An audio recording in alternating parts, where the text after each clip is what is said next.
말씀 여러분 안녕하세요. 오늘도 하루 5분 하나님의 말씀에 심기는 매일 성경 묵상의 시간을 가져보겠습니다. 오늘 우리가 함께 묵상할 본문은 에스라 8장 21절부터 36절까지입니다.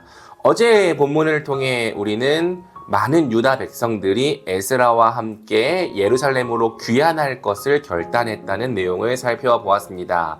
또 그 중에 레위 자손이 없어서 에스라가 레위 자손을 찾았다는 내용도 살펴보았죠. 오늘 본문은 에스라와 유다 백성들이 페르시아를 출발하여 예루살렘까지 가는 여정을 보여주고 있습니다. 먼저 문맥을 살펴보면 에스라가 유다 백성들에게 같이 금식하자고 권면하는 것을 볼 수 있죠. 왜 금식을 해야 하는가? 우리와 우리 자식들 모두가 재산을 가지고 안전하게 돌아갈 수 있도록. 어제 이야기했던 것처럼 에스라와 유다 백성들은 1500km나 되는 먼 거리를 여행해야 했습니다. 그 먼 거리를 또 은과 금, 그릇 같은 귀중품을 갖고 여행해야 했죠. 당연히 이 먼 여행은 위험할 수밖에 없는 여행이었습니다. 거기다가 본문은 한 가지 문제가 더 있었다고 이야기를 해요. 바로 아닥사스다 왕에게 보병과 기병을 내어달라고 요청하기가 어려웠다는 점이죠. 에스라는 아닥사스다 왕에게 하나님이 어떤 분이신지를 설명하면서 하나님을 찾는 사람은 하나님이 잘 되도록 보살펴 주시지만 하나님을 저버리는 자는 하나님의 큰 노여움을 피하지 못한다라고 전에 이야기를 했습니다. 그러니 에스라가 우리는 하나님을 믿고 신뢰한다고 말했으면서 원수들에게 공격을 당할 수 있으니 보병과 기병을 내어달라고 부탁하기가 어려웠다는 것이죠. 그래서 에스라는 보병과 기병 없이 호위하는 자 없이 이 먼 거리를 여행할 때 하나님께서 지켜주시도록 함께 금식하며 기도하자고 유다 백성들을 권면했던 거예요. 에스라는 성전에 바칠 금과 은, 그릇들을 제사장들의 손에 넘겨주고 첫째 달 12일에 아하와 강을 떠나 예루살렘으로 출발합니다.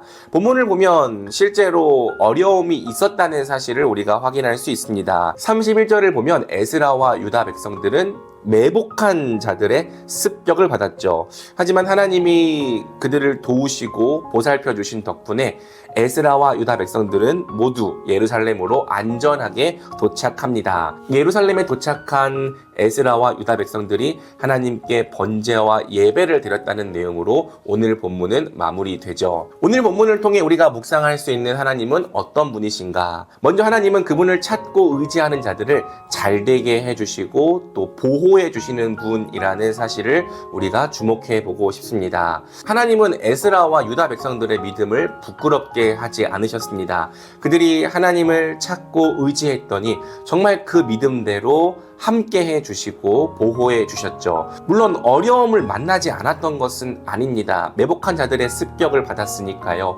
하지만 그 어려움을 이겨낼 수 있도록 하나님은 도우셨습니다. 하나님이 함께 하신 덕분에 에스라와 유다 백성들은 그들이 행하고자 했던 바를 능히 이룰 수 있었죠. 또 우리가 주목해 보고 싶은 하나님의 성품은 그분이 우리의 기도를 들으신다는 거예요. 23절은 말합니다. 그래서 우리는 금식하면서 안전하게 귀국할 수 있도록 보살펴 주시기를 하나님께 간절히 기도드렸으며 하나님은 우리의 기도를 들어주셨다. 그분은 죽어 계신 분이 아니기 때문에 말하지도 못하고 듣지도 못하시며 아무것도 하지 못하시는 분이 아니기 때문에 살아계시며 전능하신 분이기 때문에 우리의 기도를 들으시고 능히 응답하실 수 있는 분입니다. 그렇기 때문에 소망을 갖고 기도의 자리로 나아가는 자들은 반드시 그 기도의 상급을 얻게 되죠.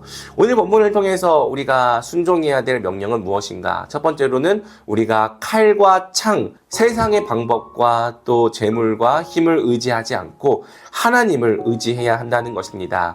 에스라가 보병과 기병을 의지하지 않고 하나님을 의지하며 나아갈 때 그에게 주어진 사명을 이룰 수 있었던 것처럼 오늘날의 우리도 그렇습니다. 세상의 재물과 힘, 권력은 언뜻 보기에는 모든 것을 다 할 수 있을 것처럼 보이지만 하나님이 함께 하시지 않으면 그 모든 것들이 헛되죠. 그것들이 있다고 해서 하나님의 뜻이 이루어지는 것은 아닙니다. 반면에 하나님께서 함께 하신다면 우리는 작고 연약할지라도 하나님의 뜻을 이루게 될 될 거예요. 하나님의 뜻은 세상의 방법과 힘과 또 창과 칼이 아니라 하나님을 믿고 의지하는 자들에게 이루어지는 것이죠. 그리고 조금 더 구체적으로는 기도와 금식에 대해서도 우리가 생각해 볼 수 있을 것 같습니다. 사실 오늘날 우리의 젊은 세대는 기도도 안 하고 금식은 더더욱 하지 않죠. 혹시 여러분 중에 금식하며 기도해 본 적이 있으신가요? 제가 작년에 플랜팅 시드라고 하는 개척 훈련을 받을 때 홍민기 목사님께서 이런 얘기를 하더라고요. 기도와 금식은 중요한 목회의 방법론이 되어야 한다. 어려움을 만나고 힘든 일을 만났을 때 많은 목사들이 기도하지 않는다. 하지만 자신은 목회의 어려움을 만나게 될 때마다 기도원에 들어가서 기도하고 금식했다. 기도와 금식을 통해 위기를 극복한 적이 많았다. 제가 그 강의를 들을 때 마치 머리를 망치로 꽝 하고 맞는 것 같았습니다. 그래서 작년에 개척을 준비하면서 거의 한 달 정도를 매일 점심 금식을 해가면서 기도했던 것 같아요. 그러니까 점심을 먹지 않고 그 시간에 1시간 정도 하나님께 기도하면서 간절히 하나님의 은혜를 간구했던 것이죠. 그리고 그 기도와 금식을 통해서 어려운 순간을 넘어오게 되었던 것 같습니다. 사랑하는 여러분, 우리는 세상의 방법과 창과 칼이 아니라 하나님을 의지해야 합니다. 그리고 하나님을 의지한다는 것은 추상적인 개념이 아니라 정말로 그분 앞에 나아가 기도하는 것입니다. 때로는 금식도 하는 것이죠. 여러분에게 꼭 이루어져야 할 하나님의 뜻과 계획은 무엇입니까? 그것을 위해서 여러분은 구체적으로 기도하셔야 합니다. 정말 그것이 간절하고 이루어지기 어려운 일이라면 때로는 금식을 하는 것도 하나의 방법이죠. 바라기는 우리 말씀이들이 하나님의 뜻을 행하게 될 때 만나는 위협과 어려움을 두려워하지 않았으면 좋겠습니다. 하나님을 더욱더 의지함으로 그 어려움을 극복하면 좋겠습니다.